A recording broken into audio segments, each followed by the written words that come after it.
What's up, guys? What's going on? I'm Paul. This is Pauline Theology's Daily Devotional, and we are going through the book of John. We're in chapter 2, and we are getting to see Jesus on the scene now.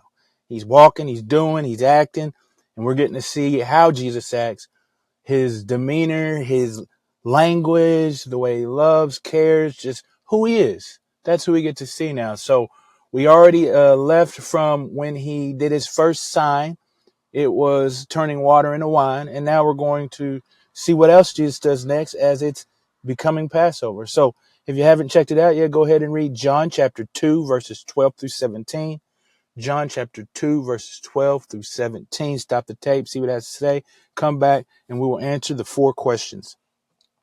If you've already read, let's wait no further. Let's go ahead and dive into what the scriptures say. So what do we got here? Well, it says after these things that his mother, his brothers, and his disciples, they left and remained with him.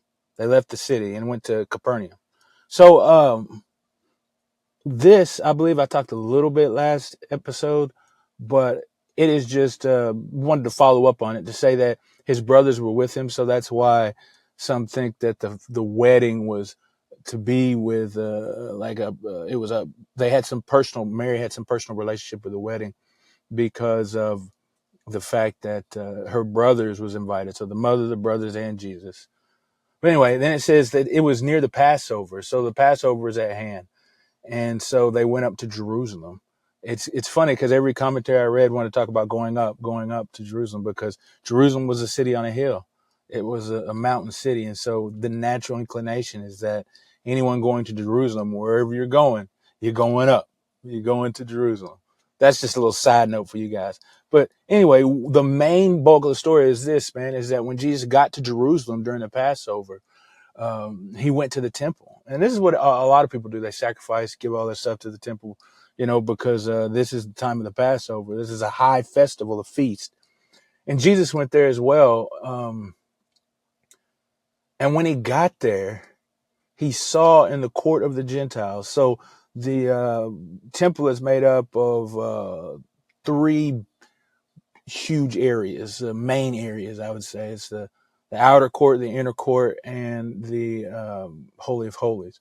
And the outer court is the court of the Gentiles, where the Gentiles are able to come and worship and be able to participate in whatever the Judaism that they believed, as they were God-fears, but they were not converted to Judaism. And so it was a place where even the Gentiles could commune and be able to speak with God, to commune and to have a faith or a connection with Yahweh. And so, man, they got these guys out there selling stuff, right? They're selling the pigeons and lambs and cattle and stuff for the sacrifices. They even had people in there changing money and stuff. And Jesus sees this, man, and he gets mad. He goes and he makes a cord or a whip out of these cords, and he drives out the animals and the people. He drives out the animals and the people. And then and the money changes as well. So the ones who are selling the animals, and then the ones who are changing the money, he drives them out, man. And then he says this. He says, "Do not make my Father's house a house of business or marketplace."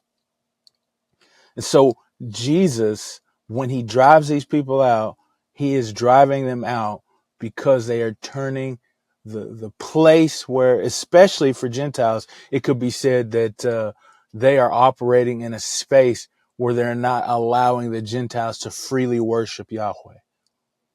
But also, I guess, but also, is that in this exchange, this busyness, this commotion that's happening because of these money changers and these selling of these animals, that it is stopping, or it's adversely affecting those who truly want to worship and come there to find peace with God and to commune with the Lord as they're entering to the temple. And so it's just causing a lot of distress. And Jesus is angry at this because of all the commotion and the business that's going on, when it should be focused on the worship and the communion.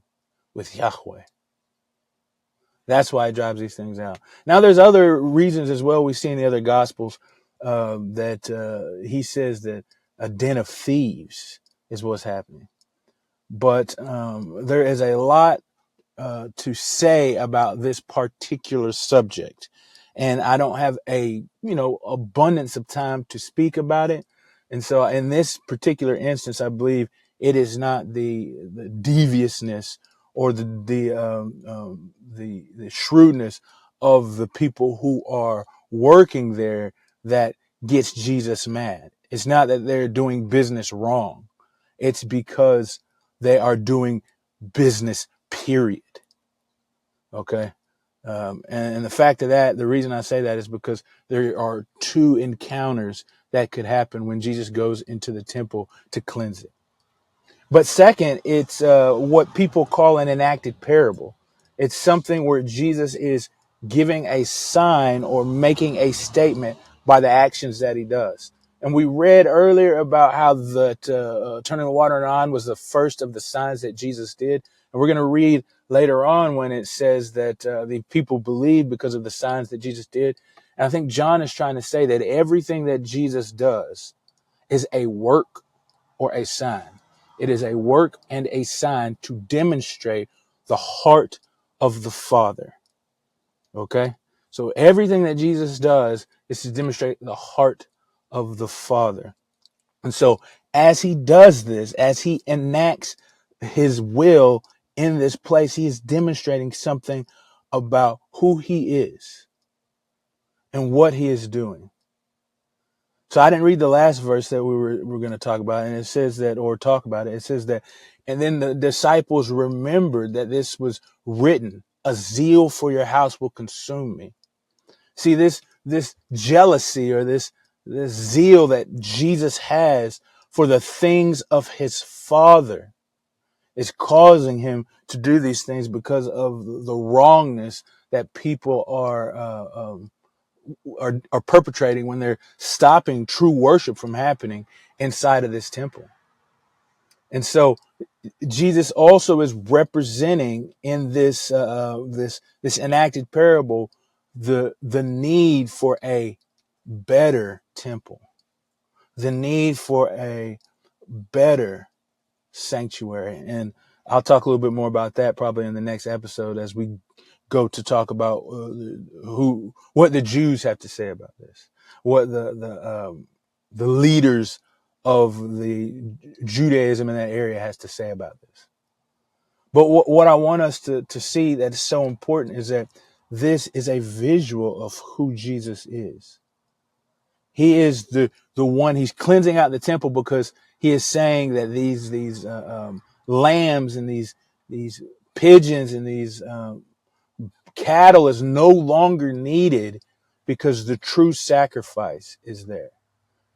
The true Lamb of God, the true one who can take away sins, not the blood of men or the blood of goats or the blood of anything save for the Savior, Jesus.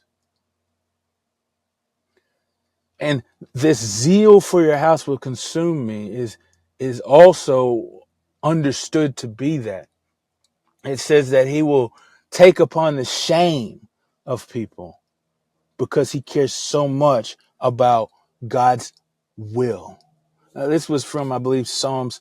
Oh man, I can't remember it off the top. I think it's Psalms 106:6 maybe.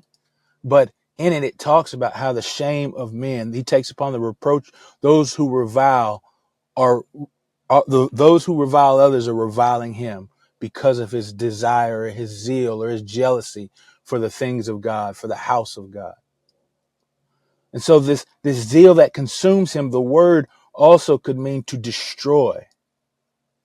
And so his desire, so much so to see the glory of God being displayed in his house, is that he would be destroyed. His body would be destroyed.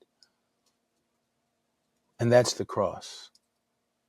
That's the cross. See, right now we can't see it because of the foreshadowing is the use in which John is using. Because if you haven't read it before, you wouldn't recognize this to be the case. But having read it many times, you see that this is what Jesus is saying, especially as we go into the next episode and we talk about how the Pharisees or the Sadducees or the leaders of the Jewish community speak to Jesus about this and how he answers them. We see that this quote, "The zeal of your house consumes me." We see that that is his body, and it will be broken for us. So what does this say about God? It says that God takes worship seriously. So he drove them people out first off because they were interrupting the worship of those who wanted to be there and interact and to commune with Yahweh. That's the reason he was angry at these things.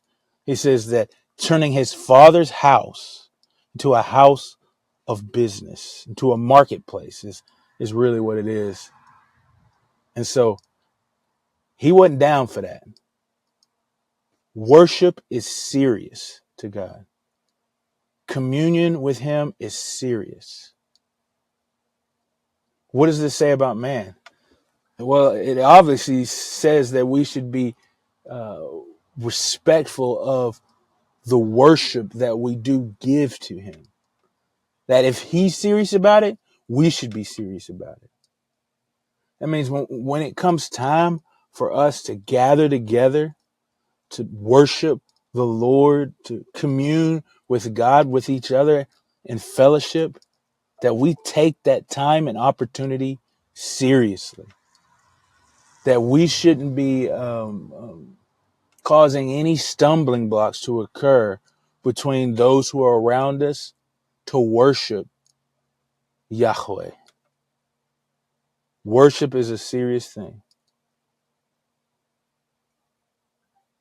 But also, I think that not just the worship itself, but the place of worship.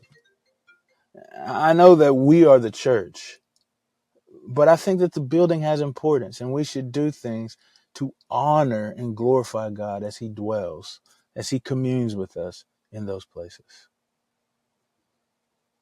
So how do we apply these truths to our lives? Well, how do you come to worship? When you go to the place and gather with the people of God, what attitude do you have? What are you doing to help facilitate the feeling and the presence and the time of worship? What things are you doing to help others to begin to move into a time of communion with God? That's important. That's what we need to see. And that's what we need to focus on. But finally, I think just the theological aspect that I wanted to talk about is the zeal of his house. It consumes him. What are the things that Jesus is passionate about? He's passionate about worship. But what other things is he passionate about? Those things we should be passionate about. And finally, that Jesus, because of his zeal for the things of God, the things of his Father, gave his life for us. The ultimate sacrifice so that we might have communion. And so let's remember that. The love that he has and the desire to do the Father's will. Hey, I appreciate you guys for listening, and I'll see you in the next episode.